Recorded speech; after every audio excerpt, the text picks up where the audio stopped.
The race to 5G is on, and the battle for talent is getting fierce. Welcome to 5G Talent Talk with Carrie Charles, a podcast dedicated to helping you face the future workforce head on. Navigate this challenging talent landscape with innovative strategies to attract, retain, and engage people in this new world of work. Only here on 5G Talent Talk with Carrie Charles, CEO of Broadstaff Talent Solutions.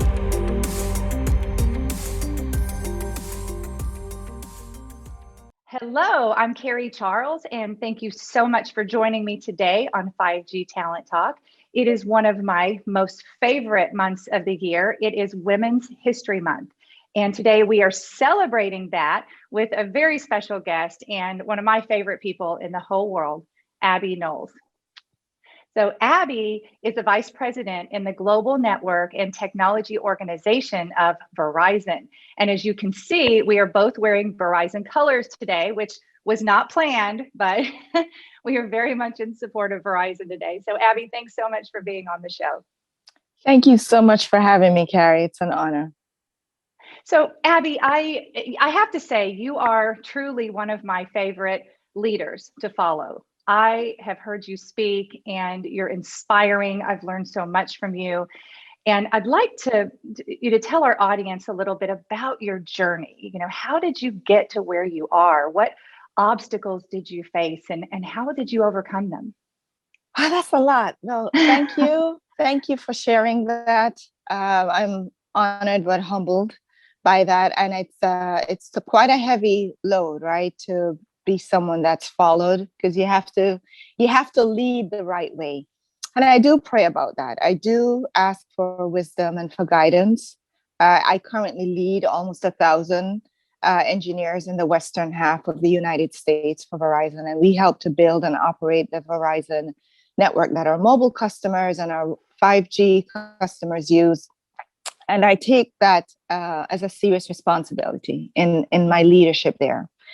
So I started with Verizon 24 years ago. This year will be 25. And I came to the United States a little more than that. I studied electrical engineering. I came here, studied electrical engineering at Morgan State University, a historically Black college and university. And I think that helped prepare me for the corporate world. I was surrounded by people that looked like me, sounded like me. Hey, I came from Jamaica, right? A country where everybody looked like me, sounded like me. And so I think I came in with a little bit of a confidence and I was surrounded. I did a LinkedIn post on this last year for Women's History Month. I was surrounded by this cadre of women who mentoring was not their thing. They didn't say, oh, I'm going to sign up to mentor. But that's what they did. And so to me, a new engineer, electrical engineer in Bell Atlantic at the time in Baltimore, I thought it was normal. I had all these women, some were Black, some were white, and they just poured into me and kind of gave me advice on my career, owning my career, speaking up, asking for projects. I was also fortunate to be selected for a mentoring program for new hires at the time. And I was paired up with a retired Bell Atlantic vice president. And he really taught me about skip level meetings and asking for opportunity to work on projects. And I think that's where I got my first start, because I took his advice, went to my director and said, hey, can I have a skip level meeting? Can I work on a project? And the project that I did wasn't technical per se, but it was a newsletter. But it was a newsletter that grew in terms of readership, and it was uniting the entire organization that was newly formed. So just a really quick summary there, Carrie, in terms of how I started and a little bit of the confidence that I had both from my education and from the mentoring program and the people that I was surrounded by when I joined. That's you said two very important things. You said your story is amazing, by the way, but you talked about mentorship, and not only mentorship, which is so important for us, for everyone, men and women, but also that you took the advice and you took the risk you stepped Yes. out and you asked Yeah. for more, and that those two together, so the mentorship and the action. So thank you for sharing that. Yeah. So Abby, Verizon continues to drive for technology leadership with 5G. Can you Mhm. tell us a little bit about the Verizon culture, the leadership, and also the CEO's commitment to social justice and equity? Awesome.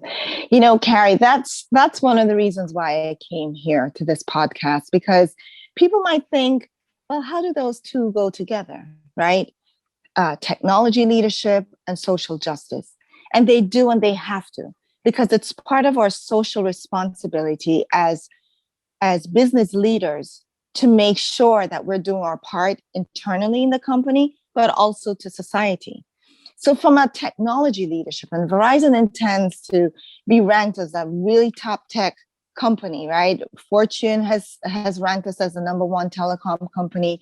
Earlier this year, last year, actually, in the middle of the pandemic, Fortune, the Forbes magazine also ranked us as, the top company in terms of responding. So we are proud of our leadership. We've been really bullish about technology. That's our culture and that's our legacy. When we launched 4G, we did it nationwide. When we launched XLTE, we did it nationwide.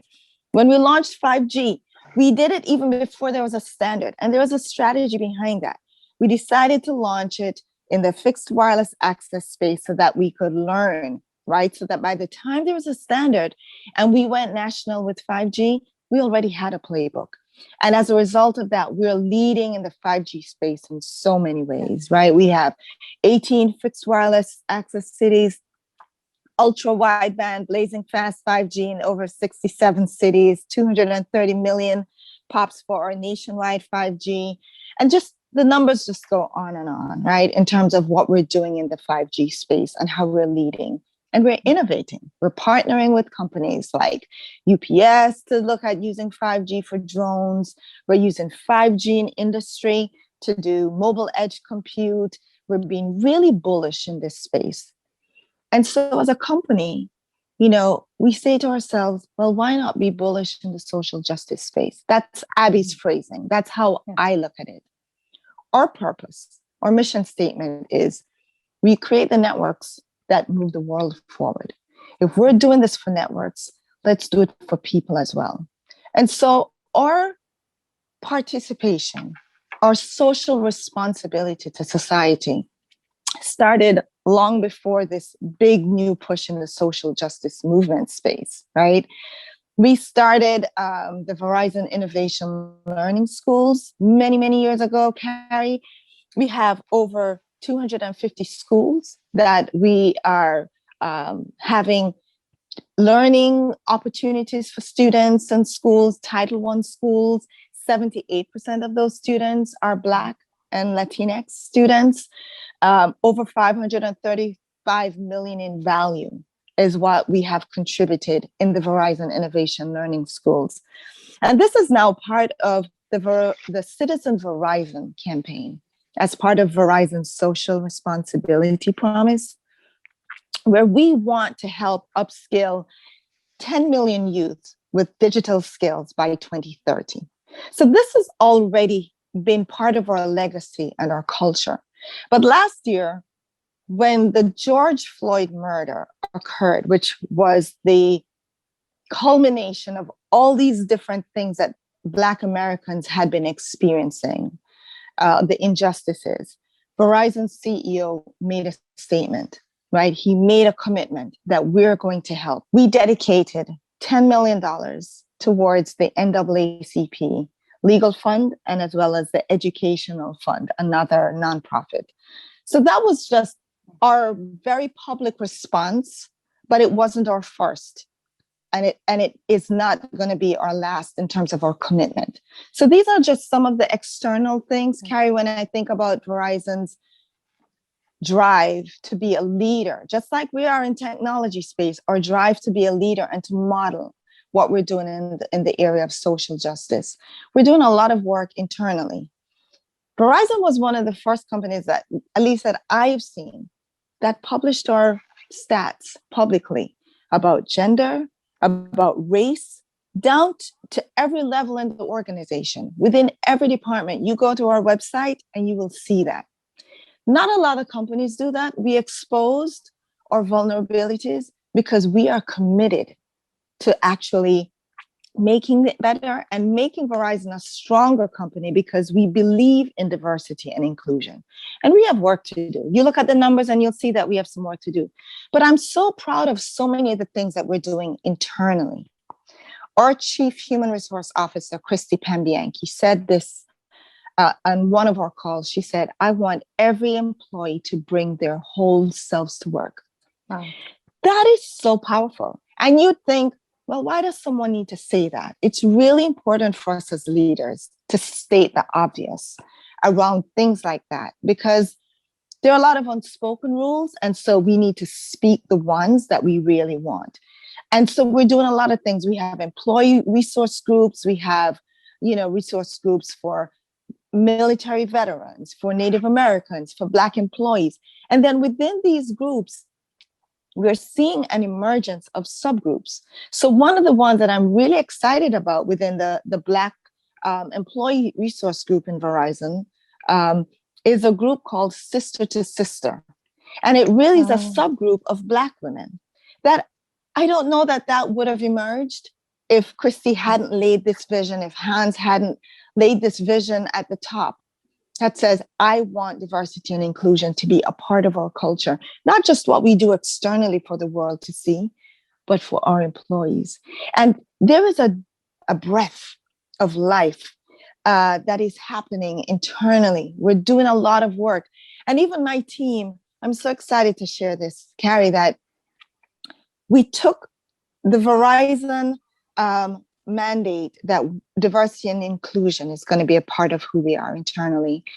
And within the Global Network and Technology Organization, started an effort under my boss, Gina Wellborn, called Moment to Movement. We're looking at all the different parts of the life journey of an engineer, from when you are attracted to the company or the position, when you're recruited, when you're onboarded, and when you're developed, and how we retain you. Those legs of the journey, and we're peeling back the onion on every single part of those legs in the journey and asking ourselves, what can we do?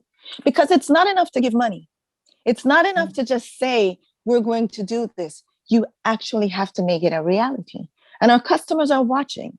Our employees are watching to see, is this just a statement, or are we actually going to do the work? So we're doing the work, and it's going to take work.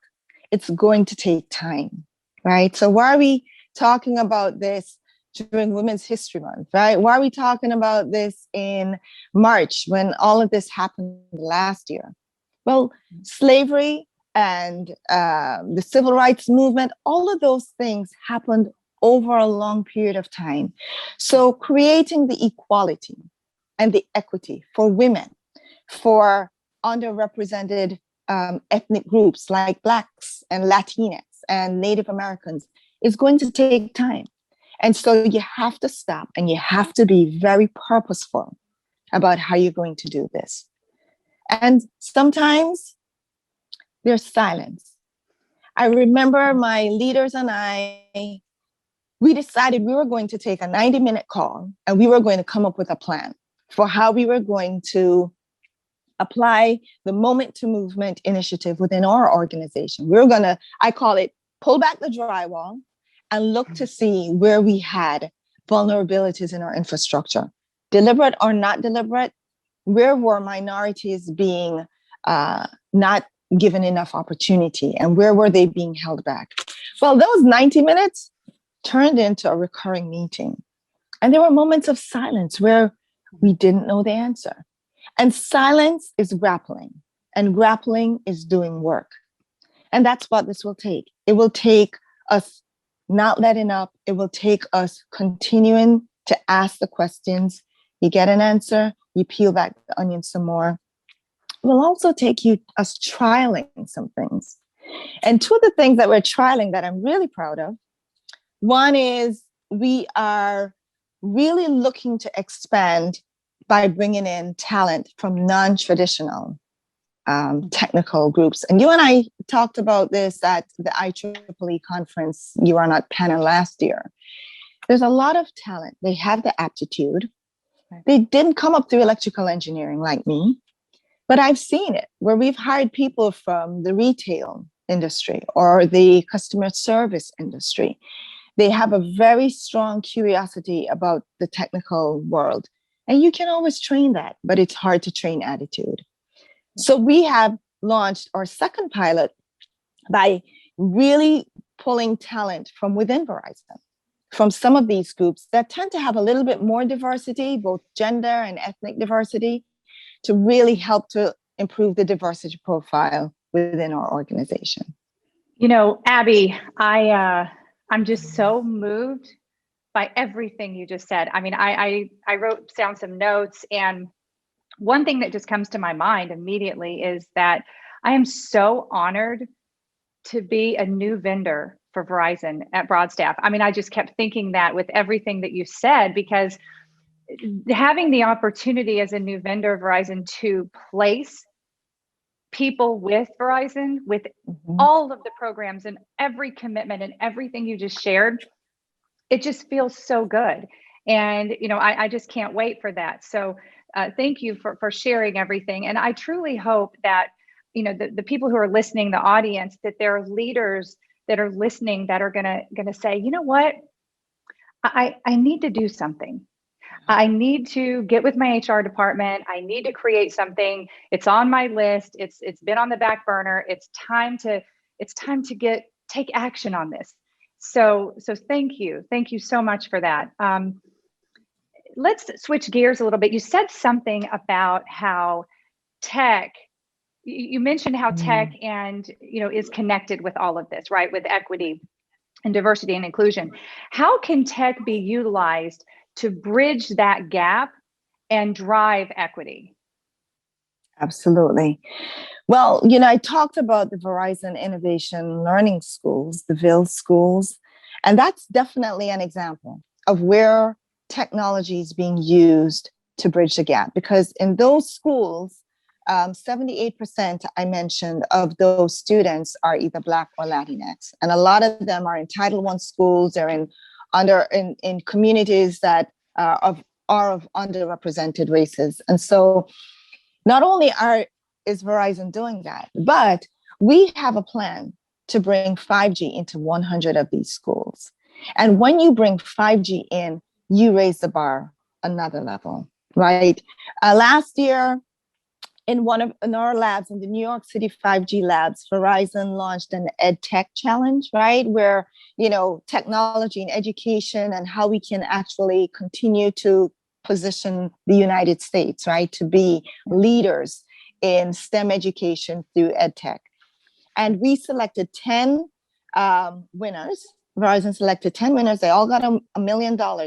And the winners from these challenges are also going to pilot their innovative ideas in these Verizon Innovation Learning Schools. So these schools are going to have firsthand opportunity at 5G and the latest innovations that are happening in that space. The thing about 5G that I'm really excited about, Carrie, is the potential in the business space. Small businesses are going to have an opportunity to really leverage 5G and the attributes of 5G, like speed and latency and low power or power management in their businesses. And you think about what the pandemic has really done, right? It has really created a huge disruption, both in the enterprise space and the small business space, small, medium business. And many small businesses suffered, right? They had to close their front doors. And the pandemic is forcing this digital world upon us. This is an opportunity for small businesses to reinvent themselves and to start afresh with 5G. So I think about, you know, when I started, I changed departments in Verizon right when 4G was being launched. And I say it's a great equalizer because everybody was learning about 4G at the same time that I was. I couldn't have picked a better time to change technology groups at the time. Otherwise, I would have had a really steep learning curve. It would have been really difficult to compete with people who knew so much. I couldn't compete with the people who knew about 3G, but I was super competitive about 4G because we were all learning it at the same time. So my encouragement to the small businesses in the industry today is leverage this 5G. Everybody's learning about it at the same time. See what those use cases are that you can use to truly leverage digital front door and a digital operations in your business. And that's why I think 5G can actually help our economy, help to restart and regrow and recharge our economy. And my appeal is to the small businesses out there, don't give up, start over, look at 5G, look at what it can offer, and leverage that to propel your business forward. Inspiring. I'm definitely charged up about 5G, even more so after this conversation. So what is the outlook for 2021 with hiring at Verizon? And also, where can people go to find out about careers? Yeah. So Verizon, we pride ourselves in just really being selective and wanting the best talent. And I have always considered, even within Verizon, the talent is so great. We balance competition, internal friendly competition with teamwork really well. And it's very hard for you to pinpoint the competition. It's there, and I think it's a good thing, right? But we are really focused on teamwork. And I consider ourselves like these NFL teams. I feel like we are the NFL, right? With all these different teams that are working together to brand Verizon as this major tech company. And so we are always hiring. And if you go to the vzcareers.com website, you will see that we have myriad of opportunities, not just for full-time hires, Carrie, but also internships. Mm-hmm. I'm so proud of the work that we're doing. We're expanding. We've always hired from, diverse organizations like the National Society of Black Engineers or the Society of Women Engineers and HBCUs, but we're doing more.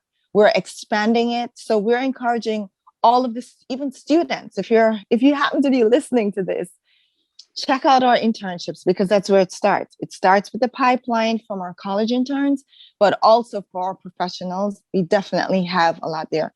We have a lot of work still to do with getting 5G to more customers, adding capacity, building out our 5G home, and getting them into more cities, innovating on top of the 5G infrastructure that we have. There are lots of different innovations that we're going to be working on. So we're looking for amazing talent that want to be part of a company that is bullish on diversity and inclusion and technology. And we want to change the world. We want to make the world a better place. We want to use technology to make the world a better place. So come on in.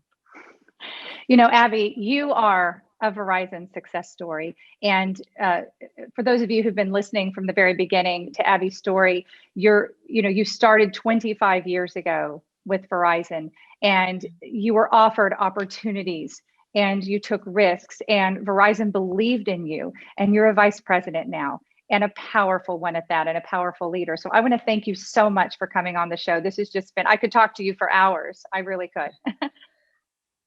Thank you, Carrie, for having me. I really appreciate the opportunity. And, celebrate Women's History Month. Let's keep the conversation going on equity and equality and diversity for everyone, because if we can leverage equality there, we can actually make all the technology innovations better and stronger. And that's really what I'm about, marrying those two together. Well said. Well said. Thank you so much, Abby. Thank you, Carrie.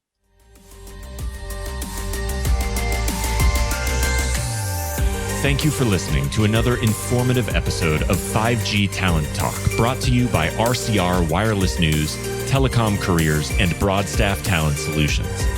As we advance into the future, we promise to bring you the resources you need to navigate this ever-changing landscape of 5G to help you attract, retain, and engage people in this new world of work. To access the show notes or leave a review, visit broadstaffglobal.com. Until next time.